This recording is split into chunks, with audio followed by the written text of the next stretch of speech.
What's up mga cookierists? For today's video, char grabe na.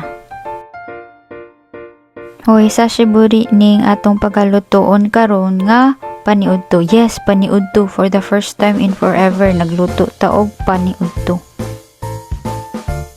Ka-remember mo sa basil pasta?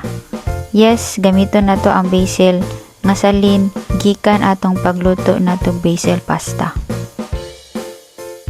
Base sa inyong nakitaan din ha, na atay manok, nagbutang tag ginger, nagbutang tag onion, na atay vinegar, na atay soy sauce, black pepper. Guess what? Magluto tag adobong manok. Ato pong gibutang atong homemade chili oil, garlic chili oil, and then but nga nato na siya basil leaf. Kaya wala lang, tripping lang good. Again, daghan kay basil sa supermarket, atong gipalit. Siyempre, ato nang itry, iluto, gamit, dinhi sa to ang adobo. And then, gamay nga tubig.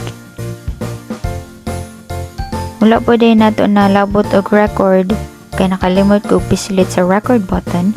Nagbutang sa tagamay kaayo nga kanang asukal, and then atong gi-adjustan og tubig kay na dry siya. So, dapat ganahan ko nga na medyo gamay nga sauce ang adobo.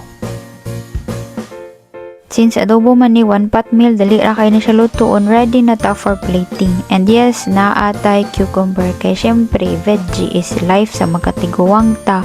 Kaon jud ta gulay, di pa nato na ma-appreciate karon samtang mga bata pa. Pero magkadugay, need na nato. Anyway, flex ginagmay, and then let's eat this while watching Tokyo Swindler. Maura ni, see you sa next upload. Bye!